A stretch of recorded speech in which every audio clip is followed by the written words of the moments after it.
E para começar, professor, o que é a economia do crime e como isso afeta a crise de segurança do Brasil? Bom, saudações, Mota, saudações a nossa a pessoa que está assistindo. É um prazer enorme estar aqui com dois baluartes, né, da economia do crime, o professor João Henrique Martins, o Major Topalian. E para falar dessa sua pergunta muito pertinente, a gente tem que primeiro esclarecer que a economia é a ciência que lida com recursos escassos, né, e a maximização da satisfação das pessoas. Isso do ponto de vista legal. Ocorre que tem pessoas que migram para atividade ilícita para fazerem tráfico, roubo, furto, etc. Aquele que visa dinheiro per se, ou seja, né, não é um crime de estupro, não é uma tortura, eles estão buscando literalmente dinheiro. E a economia do crime tem como o seu baluarte o professor Gary Steinberg, da Universidade de Chicago, onde que ele levanta o seguinte princípio, e uma coisa bem fácil para o nosso público muito qualificado entender. Quando uma pessoa vai cometer um crime, ele baseia a sua utilidade marginal, ou seja, ele quer obter lucros, mas ele tem custos. Quais são os custos? O custo de ser preso, né? A probabilidade de ser preso, que infelizmente no Brasil, a gente vai comentar sobre isso, a chance de sucesso do criminoso é muito alta, criminoso do ponto de vista econômico. A intensidade da pena, que também praticamente não existe no Brasil, o custo operacional, né, da atividade criminosa, o custo de oportunidade e a perda moral. Então é um princípio que está pautado na racionalidade econômica. João, criminoso é um ser racional que faz escolhas, é isso? Tanto quanto qualquer um de nós, né? Então eu acho que esse é o... Primeiro queria agradecer o convite e estar compondo essa mesa aqui com dois grandes especialistas e amigos aqui. Veja, eu queria até circunstanciar por que a teoria econômica do crime é tão importante para não só entendermos a crise de segurança pública que a gente tem no Brasil, mas entender qual é a saída possível, né? Até os anos 50, Mota, o crime era associado a dois tipos de... Aliás, eu quero usar o termo problema criminal, né? O que produzia a insegurança pública eram dois grandes tipos de problema criminal. Ou o crime era um crime político, então havia violência política em razão dos conflitos entre os grupos políticos, e inclui a guerra aí entre eles, ok? E um segundo grupo era o grupo de crimes passionais. Quer dizer, o crime patrimonial, pode-se assim dizer, era muito marginal. Na verdade, ele era muito mais, quando se tornava um problema estrutural, ele estava muito mais conectado a distúrbios políticos, né? Uma guerra civil, um conflito e assim por diante. O crime como nós conhecemos hoje, que é uma terceira categoria, ele é fruto do processo de urbanização, né? E da proximidade das pessoas, da concentração econômica que tem nos anos 50 marcam o pós-guerra, o momento mais importante. Você tem nos Estados Unidos, na Inglaterra, nas grandes cidades da Europa continental, o primeiro processo de concentração e de crescimento dessas cidades. E aí, esse terceiro tipo de problema começa a se tornar mais perceptível e relevante. Começa com a questão do batedor de carteira, do crime de rua, do crime de residência, do crime de comércio. A razão para a qual ele está associado à urbanização é a disponibilidade de bens para serem adquiridos por meio de crime, né? Antes, imagina que no meio rural você tem uma unidade produtiva, que é a casa, a fazenda, o sítio, depois você tem quilômetros até a próxima. Na cidade você tem um do lado do outro, com todos os problemas de desordem social que uma concentração rápida e imediata pode provocar. Então, a partir dos anos 50 e dos anos 60, houve um grande debate, principalmente na América do Norte, na Europa, sobre como construir políticas para controlar o crime, porque todos os paradigmas anteriores não ajudavam. Os paradigmas estavam relacionados ao crime político, ao crime passional, principalmente o crime passional tinha alguma explicação com base na psicologia, né, de algum tipo de distúrbio. Nada disso ajudava a construir política pública. Então, há uma corrida, vamos assim dizer, de tentar explicar o que é que a gente precisa focar para controlar o crime. E aí, a escola racionalista, onde Gary Becker se destaca, é a primeira a organizar de maneira segura o que é esse crime novo, que é o crime baseado no comportamento racionalístico do criminoso. E uma vez que você tem uma definição sobre o crime, como é que você vai construir políticas para controlá-lo? Que é produzir dissuasão, né? No equilíbrio entre custo e benefício, não é um debate moral sobre por que alguém quer se tornar criminoso. Ele está superado, até porque isso é difícil de precisar. Isso está na própria obra, né? Já que a gente não consegue controlar por que alguém se dispõe a cometer um ato que provoca dor e sofrimento para o outro, então, que é o crime, então a gente tem que identificar o que é possível fazer para evitar que ele, mesmo querendo, não o cometa. E aí emprega-se essa relação de custo-benefício. Então, ainda que ele queira roubar, ainda que ele queira atacar as pessoas, inclusive para conseguir o que ele quer, pode ser, como o professor destacou, não é o foco do crime sexual, por exemplo, mas boa parte dos crimes sexuais estão associados a essa tentativa do roubo ou ação criminal para conseguir um outro bem material. Então, esse conjunto de crimes que tem o foco no comportamento, ele precisa ser desestimulado pela ação de dissuasão a esse comportamento. Então, o que é política de segurança pública a partir desse ponto? São políticas que conseguem, através da lei e da ação policial, dissuadir o comportamento daqueles que querem cometer o crime. A questão toda, a partir desse momento, é como fazer isso de maneira eficaz, eficiente e legal. E aí eu queria encerrar minha fala evidenciando para o nosso ouvinte como nós estamos atrasados nesse debate. Porque no Brasil se discute qual é a origem do crime. Isso está resolvido nos anos 50 e nos anos 60. A questão é como produzir dissuasão.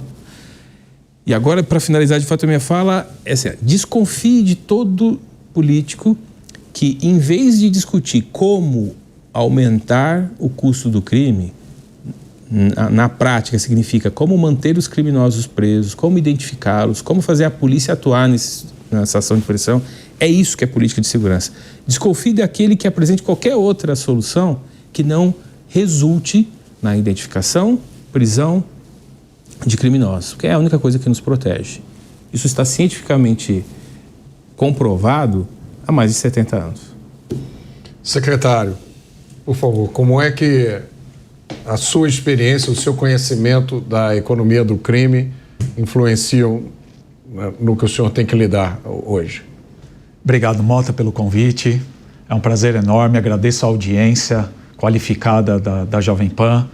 Agradecer a presença, e estar aqui junto do professor Peri, do professor João Henrique, um dos maiores construtores de política pública, policymakers do nosso país.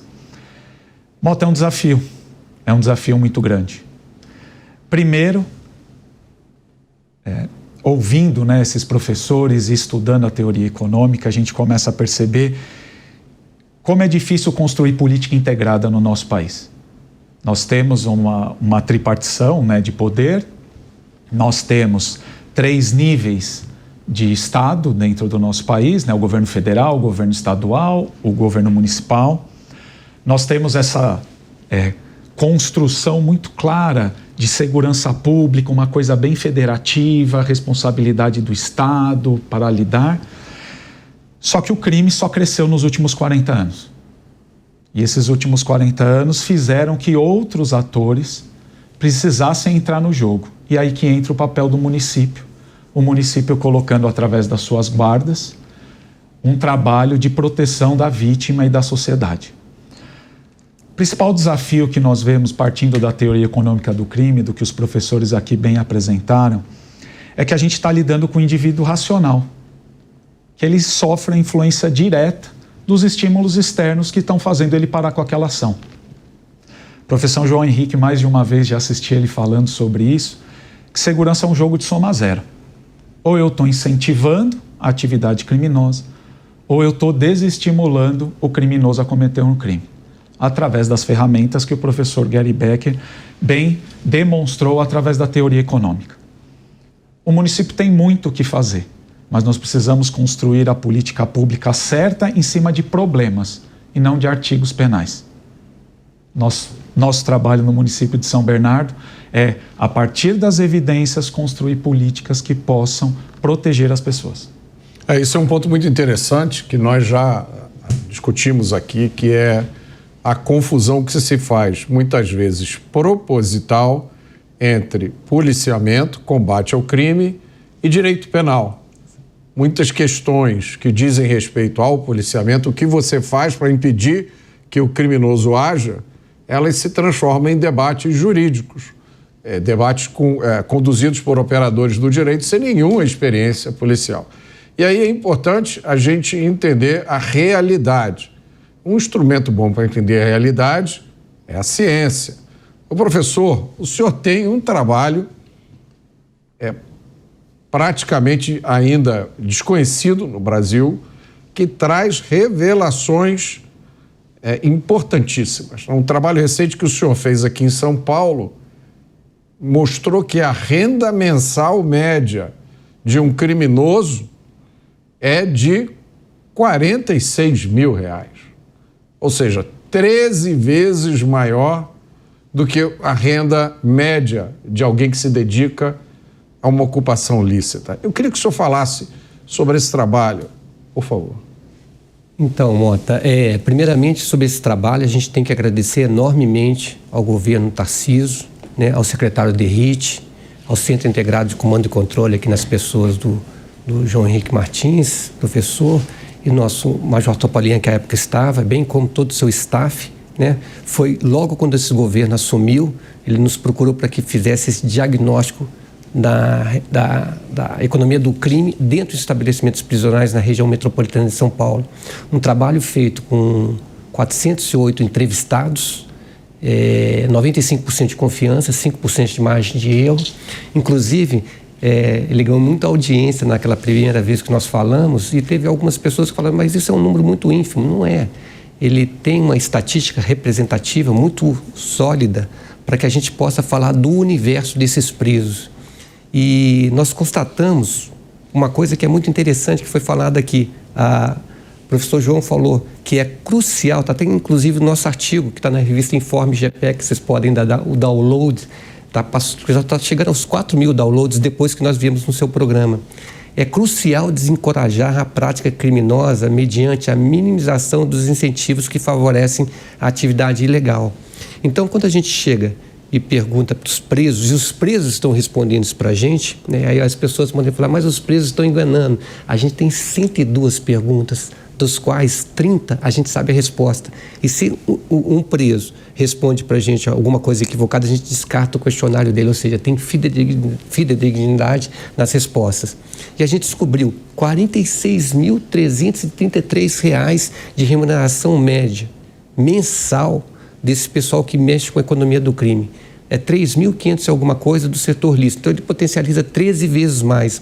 Os livros de direito falam que as pessoas estão indo para o mundo do crime porque é pobre, porque é a cor da pele e outras coisas mais que tem uma determinada linha ideológica, um enquadramento ideológico que tenta superar a verdade empírica dos dados. E a gente vê que não. A população, a maior parte da população é parda, depois vem a branca, depois vem a cor negra, né? E eles não estão indo para o mundo do crime porque eles estão pobres, ou então estão desempregados, ou coisa do gênero. É cobiça, ambição, ganância, ideia de ganho fácil. Ou seja, esse trabalho, mais uma vez, ao longo de 26 anos, ele vem derrubando paradigmas e ainda está meio desconhecido, que felizmente agora está ganhando mais veemência nos meios de comunicação. Então tem resultados que são assim estarrecedores e mostram que muitos paradigmas precisam ser questionados para o debate.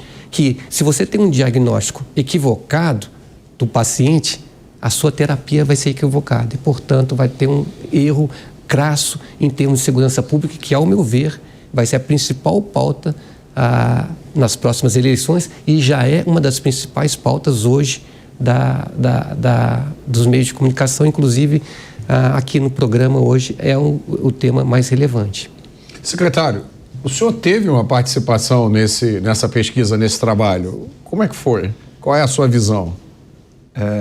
Mota, foi muito interessante esse trabalho, né? Como o professor Peri destacou, foi um trabalho a muitas mãos, né? Então a gente não pode deixar de agradecer o governador Tarcísio por ter dado a oportunidade, o professor João Henrique, no CICC, que nos colocou nessa pesquisa, nosso secretário Derrite de Segurança do Governo do Estado, que sempre incentivou essas pesquisas, Coronel Streiffinger, na Secretaria de Administração Penitenciária, que entendeu o pedido da pesquisa, o sentido da pesquisa. Mota, a dificuldade é ter dados fidedignos para a gente construir política pública. Não existe política pública sem evidência. Se você não tiver a evidência empírica de pesquisadores como o professor Peri, que coloca a pesquisa, faz o questionário e demonstra, e não são pesquisas de entrevista de 5 pessoas, eu fui lá e achei uma opinião. Ele foi lá, olhou na cara a cara ali, 52 minutos o professor Peri nos falou que durava cada entrevista dessa. Quando a gente tem esse dado, eles são estarrecedores. Eles são estarrecedores porque várias situações caem. Vou te dar um exemplo, Mota, lá em São Bernardo do Campo.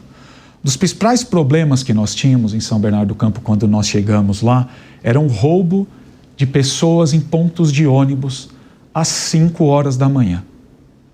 5 horas da manhã, se não me falha a memória, quem está em ponto de ônibus são trabalhadores que estão se deslocando, senhoras, senhores que estão se deslocando para iniciar sua jornada, muitas vezes até longe de casa, e principalmente nas regiões mais periféricas. Nosso prefeito, Marcelo Lima, incentivador da pauta da segurança, que foi lá nos buscar no governo do estado, agradecer também ao secretário Arthur Lima, que entendeu a demanda junto ao governador Tarcísio e com o secretário Derrite nos liberou para assumir essa missão em São Bernardo. Olhamos para aquela situação e era um problema, não tem artigo penal aí. Será que é furto? Será que é roubo? É extorsão? A gente olhou para aquele problema e falou, precisamos proteger essa população. Também não interessa qual é a razão pela qual o sujeito está assaltando às 5 horas da manhã, né? Perfeito. Se é porque ele é mau caráter, se é porque ele precisava comprar droga, se é porque ele tinha um problema mental. É uma questão enorme do nosso... É uma questão muito pontual do nosso trabalho o problema é esse, eu preciso construir uma solução. Integrando com a Polícia Militar lá do município, o 6º Batalhão, Coronel Carvalho, montamos uma operação chamada Operação Direto ao Ponto. Não era só às 5 da manhã que acontecia.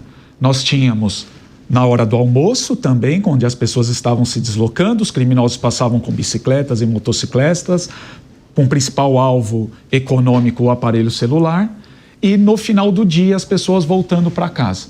Direcionamos os esforços da guarda para que fizesse as rondas nas principais avenidas, estacionasse, e estamos, durante 90 dias, para que a gente pudesse coletar os dados, treinando os guardas para que eles fizessem ações de aproximação com a população.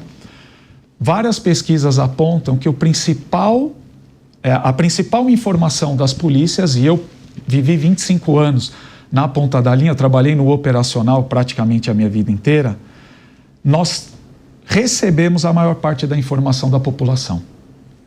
A população de bem, que quer a proteção da polícia, ela vai lá e leva a informação. Então nós começamos a fazer um trabalho com os guardas que eles se aproximassem da população, que ele estacionasse ao lado do ponto de ônibus, ficasse fazendo segurança para aquelas pessoas. E o fato de evitar o crime demonstra que a teoria funciona na prática. A presença do guardião, a presença do guarda civil municipal, a presença do policial militar faz com que o criminoso não haja. O criminoso vê e vai para um outro lugar. Ele pode até tentar, porque é a profissão dele. Ele pode tentar em outro município, ele pode tentar em um outro lugar, ele pode tentar numa rua mais deserta, mas que na presença do guardião ele não vai agir, ele não vai agir.